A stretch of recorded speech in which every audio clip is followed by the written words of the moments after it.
procuraremos solucionar esos problemas técnicos. Momento de abrir la segunda entrevista de esta mañana. Ustedes saben, los restos óseos hallados en el batallón 14 no pudieron ser identificados. ¿Cómo continúa el trabajo a partir de ahora? No solamente con esos restos, sino con las excavaciones que se continúen haciendo allí. Todo esto lo vamos a conversar con la antropóloga Alicia Luisiardo, coordinadora del Grupo de Investigación en Antropología Forense. Bienvenida, ¿qué tal? ¿Qué tal? Buenos días. Gracias por estos minutos para poder conversar. Bueno, primero que nada, ¿qué impacto significó este primer no, digamos, en base a todo el trabajo que vienen haciendo ustedes? Bueno, por un lado, todos esperábamos una noticia de otro tipo, esperábamos tener un nombre, porque eso ha sido hasta ahora lo que ha sucedido en los otros casos. No ha habido problemas para poder identificar estos restos, los restos que se han encontrado. Pero por otra parte, es algo que es bastante habitual en los escenarios donde se trata de identificar personas desaparecidas, ya sea por violencia política, por narcotráfico, por migración. Es bastante habitual que suceda que en una primera comparación, sobre todo en una comparación como la que se hizo en este caso, que es masiva, se compara primero contra la base de mujeres desaparecidas uruguayas y luego contra toda la base de la región. Entonces, esas comparaciones masivas es habitual que no haya necesariamente una identificación de inmediato.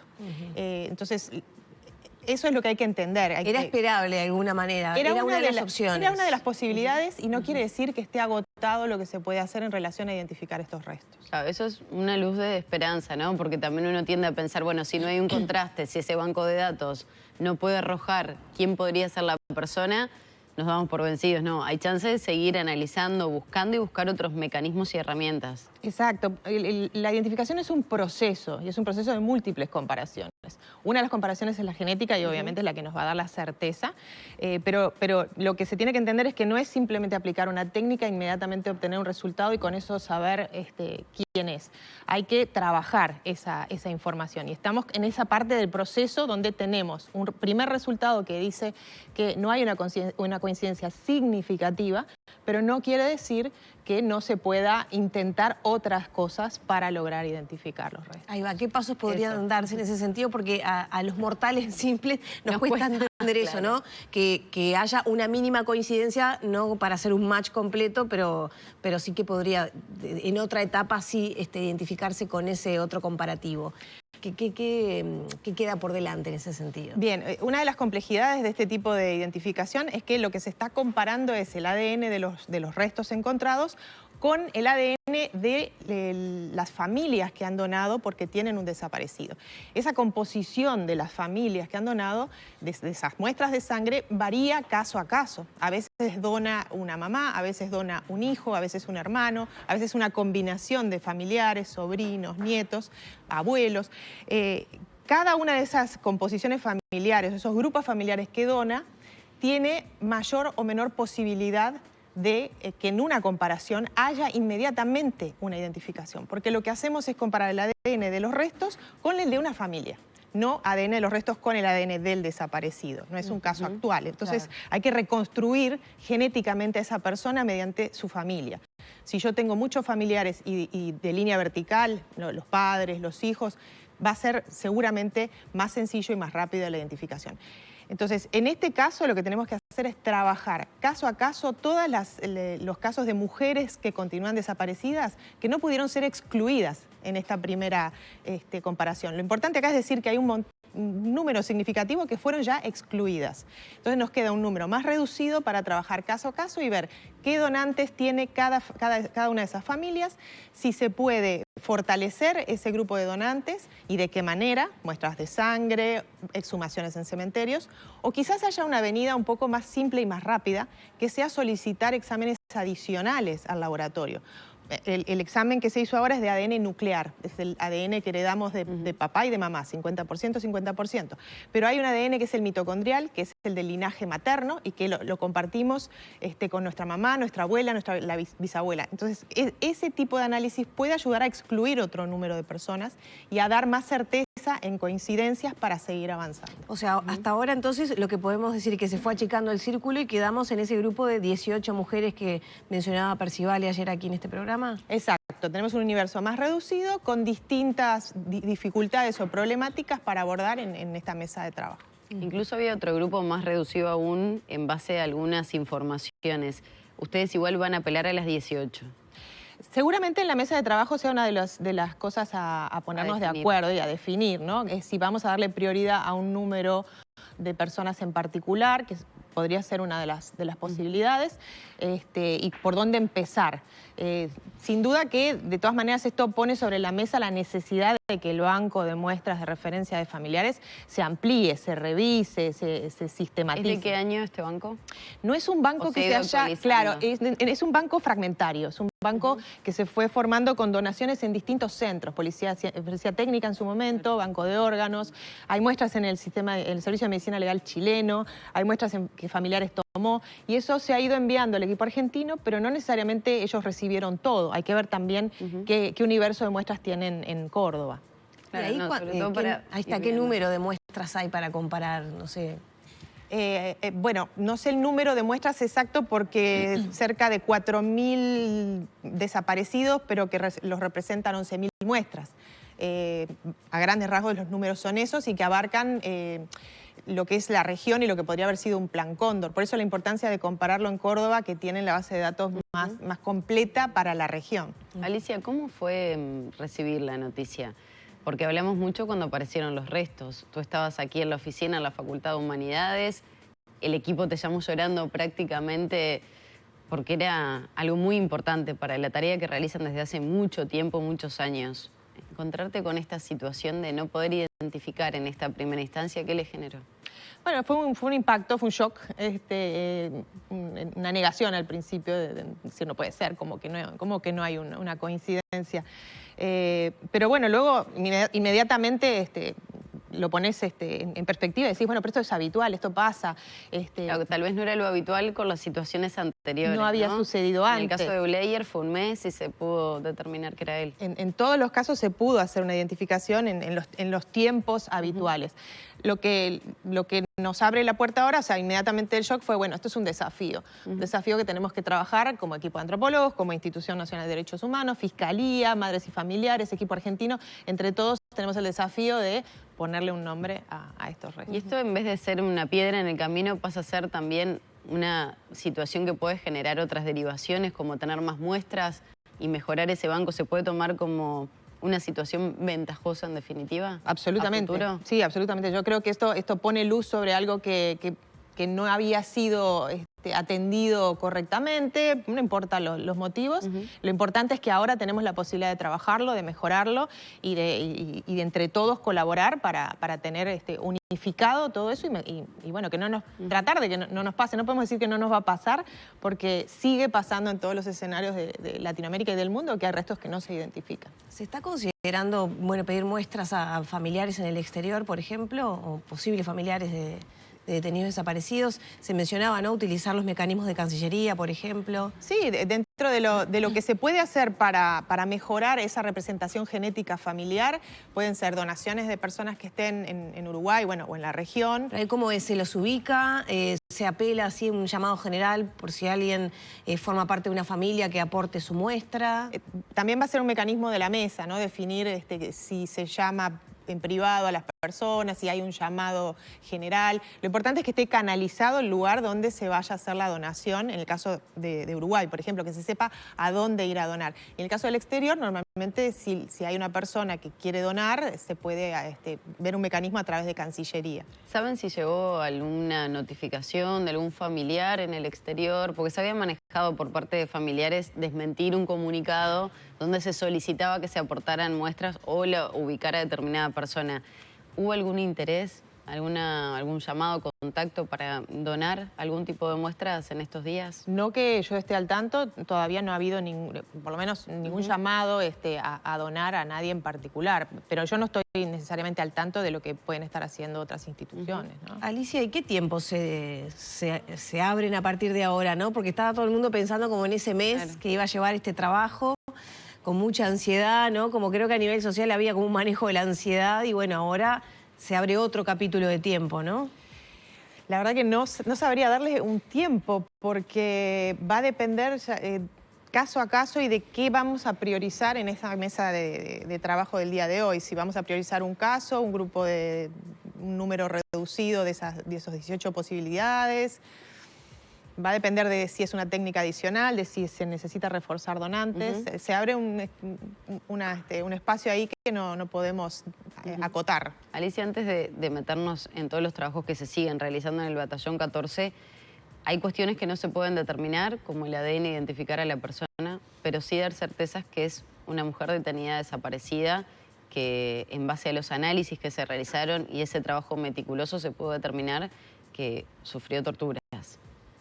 Sí, cercano al momento de la muerte, lo que se define como el perimortem, esta mujer recibió violencia en su área facial, concretamente en la mandíbula, en el cuello, que es el área cervical, hay 3 vértebras que tienen lesiones, hay una lesión en costilla y hay lesiones en su mano derecha, lesiones que permitieron incluso que la cal llegar hasta los huesos, algo que no es habitual. O sea, la cal destruye el tejido blando y no la encontramos adherida a los huesos. Entonces, hay áreas de violencia cercanas al momento de la muerte o quizás relacionadas con la muerte en distintas áreas del cuerpo que hablan del trato que recibió, además del asesinato, del trato que recibió esta persona y cómo se dispuso ese cuerpo en un lecho de cal, boca abajo, con cal por encima y con una losa, ¿no? En este lugar del batallón. De todas maneras no se puede definir la causa exacta del fallecimiento. No, la Junta Médica así lo informó, que no se podía definir la causa exacta, pero que sí era una muerte violenta. Desde familiares se señaló en el momento cuando fue la conferencia de prensa tras el hallazgo, que bueno, impactaba la hazaña con que había sido despojado ahí ese cuerpo, el hormigón encima. ¿A ustedes también les sorprendió eso desde los investigadores, los forenses que están allí? Sí, ciertamente que nos sorprendió mucho la cantidad de cal, todo lo que se planificó de alguna manera para disponer de este cuerpo de esa manera, ¿no? Para ocultarlo. Nos llamó la atención, además del impacto de que sea obviamente una mujer, que estaba sin ninguna vestimenta, con estas lesiones, todo lo que sale de ese contexto es de horror y sí, nos sorprendió y nos impactó bastante. Y es un enterramiento primario, no se puede determinar de qué fecha aproximadamente, ¿no? No se puede dar una temporalidad y si es un enterramiento primario no ha sido removido, o sea, ese cuerpo se colocó allí y no se removió para otro lugar del predio. ¿Qué pasa con la búsqueda? ¿Cómo continúa? ¿No? Porque esto también, lo decíamos, en su momento cuando aparece un resto después de tantos años, o restos, también genera cierta expectativa y ganas de seguir trabajando, me imagino, en todo el equipo de antropólogos, así en el Batallón 14 y en otras zonas. Sí, bueno, esto es parte de la tarea que teníamos planificada, o sea, teníamos planificado excavar en ese lugar y de hecho eso nos llevó a este hallazgo y continuamos con la misma planificación, no ha variado lo que teníamos en mente porque esta zona es de interés por la cercanía que tiene. Eso, ¿hay un patrón similar, tanta distancia entre los hallazgos, el maestro Julio Castro y Blanco, si no me equivoco, que fueron los restos que aparecieron allí? ¿Hay cierta lógica similar? Por lo menos en un predio de 400 hectáreas, que haya 3 cuerpos que están a 90 metros uno de otro y a 20 metros el siguiente, creo que está señalando que esta es una zona que definitivamente se utilizaba para enterrar, ¿no? No hay cuerpos hasta ahora encontrados alejados de este sitio. Por lo tanto, quizás la identidad nos aporte también más información para entender y para poder proyectar quiénes más podrían estar allí. Ahí está, eso yo se lo quería preguntar porque conversando con Percival hablaba de que, bueno, de confirmar la identidad, se podría ya como elaborar una hipótesis con más fuerza del manejo de cuerpos, por ejemplo, de personas que estuvieron detenidas clandestinamente en la Tablada. ¿Qué se está trabajando en esa hipótesis para ustedes, para continuar la línea de investigación? Sí, es una de las hipótesis que se trabaja en realidad desde 2005, que se tiene mapeado, de acuerdo a los centros de detención, quiénes serían las personas personas que podrían haber sido enterradas o en el predio del ex batallón 13, en el caso del 300 Carlos, o en el batallón 14, en el caso de algunas personas que pasaron por la tablada. Sin embargo, nos hemos encontrado con cosas que no coinciden según los informes oficiales. Entonces, nosotros tenemos siempre la puerta abierta a que pueda ser ese el escenario o que pueda ser también incluso algún traslado desde la Argentina, que hasta ahora no hay evidencia física, pero sí hay muchos testimonios y hay evidencia de que hubo traslados, ¿no? ¿Este podría ser un caso, el de estos Podría restos? ser un traslado. Hasta que no sepamos la identidad, abrimos esa posibilidad. Usted mencionaba los metros, ¿no?, en cuanto a los hallazgos. ¿Por qué se demora tanto en encontrar cada vez, si de alguna manera están cerca? Lo digo entre comillas, puede ser una pregunta un poco tonta, pero para también dimensionar la superficie que están trabajando y que es a cucharita prácticamente, ¿no? Sí, en realidad con las retroexcavadoras se avanza bastante rápido. Lo que pasa tiene que ver con las áreas que uno cautela y cómo decide abordarlas. Entonces, hubo abordajes de cautelas que no fueron completos y que nosotros estamos retomando para ser sistemáticos y poder afirmar, bueno, en este lugar no hay ningún otro cuerpo o en este lugar había un cuerpo más, como es el caso del hallazgo del 6 de junio, que estaba muy cercano a un lugar excavado en el 2006. Entonces, en la medida en que no se excava sistemáticamente toda una cautela por completo, pueden suceder estas cosas. Lo que estamos nosotros haciendo es reviendo esa información y volviendo sobre esos lugares. Eso sucedió en el ex batallón 13 con los restos de Bleier y ahora con estos restos vuelve a suceder lo mismo. Es decir, hay que revisar esas excavaciones y cumplir con todo el abordaje del terreno. ¿Cómo es el trato con el personal del Ministerio de Defensa, sobre todo los batallones, con ustedes? Es un trato correcto, es un trato que está pautado por ciertos protocolos y que además es muy flexible, ¿no?, por ambas partes, porque bueno, tenemos que convivir todos los días allí, ellos realizan actividades en esos predios, las suspenden cuando estamos nosotros. Nosotros también entendemos que ellos puedan tener alguna necesidad de que colaboremos con mover algo con la retroexcavadora, por esa necesidad de estar ambos en el mismo terreno. Pero es un trato correcto. ¿Se está yendo todos los días o algunos días a la semana? No, se está yendo todos los días al batallón 14 y también a la chacra de Pando. ¿El equipo cuántos investigadores incluye? ¿Cuántos antropólogos? Somos 11 en total, 9 que estamos todo el año y 2 que refuerzan en determinados periodos las tareas. Después de este hallazgo, ¿apareció alguna información nueva o alguien que se acerca de manera más informal a conversar con ustedes? Percivale también apuntaba que, bueno, quizá ahora el pedido de información va más a subalternos, a quienes ocupaban lugares como más bajos en los escalafones, que puedan aportar información a propósito del destino de detenidos desaparecidos. Sí, después de los hallazgos siempre hay como un pico de información, ¿no?, que llega por distintas vías.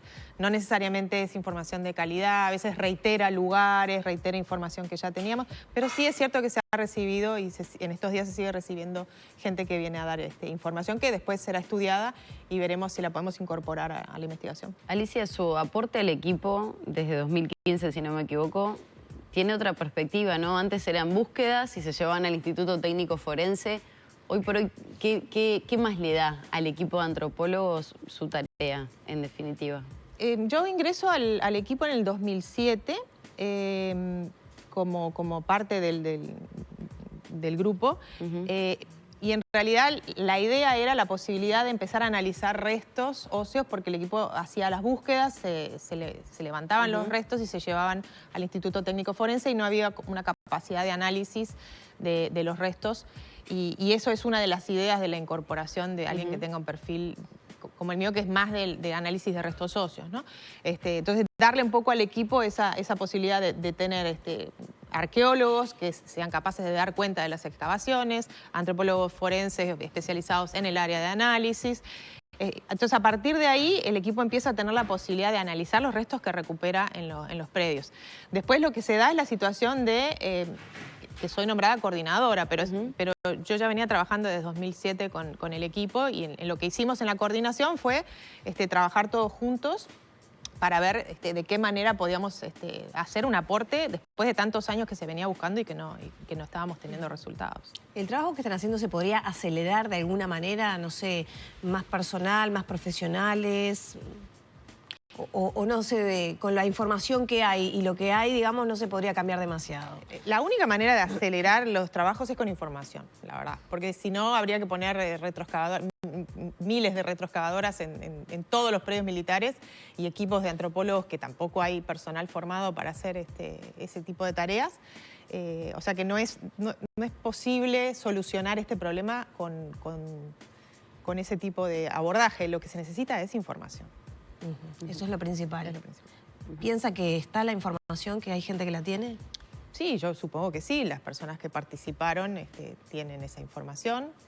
Algunas también deben haber fallecido, pero si uno piensa en lo que fue este hallazgo, en lo que es llevar un cuerpo, llevar los materiales, hacer el pozo en un lugar donde no había profundidad, donde hubo que excavar la piedra, colocar esa cantidad de cal, preparar el material para la losa. Hay una planificación, hay una ejecución, hay mucha gente que participa. Claro. Alguna podría tener Claro, no es que llevaron los restos, se tapó y ya no se sabe nada más. Hay todo eso que señala usted, ¿no? Hay una planificación, entonces hay quien da una orden, hay quien ejecuta y hay un conjunto de personas que se necesitan para hacer un enterramiento de este tipo. Y realizar la tarea, sobre todo lo que le toca a usted, ¿no?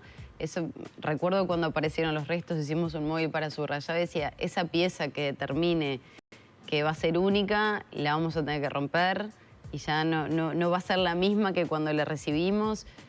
¿Tiene una carga adicional ese trabajo, teniendo en cuenta la temática que se está abordando?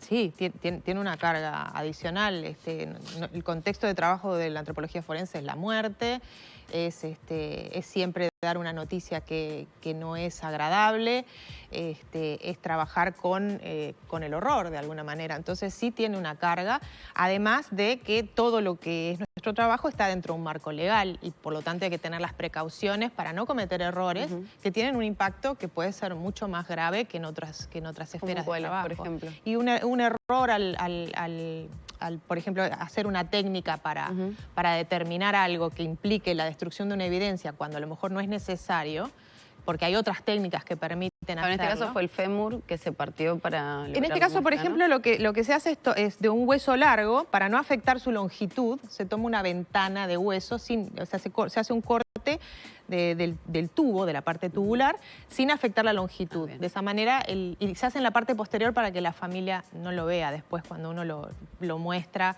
y no sea un impacto tan feo ver un cuerpo todo mutilado, que ya tiene violencia y además lo que uno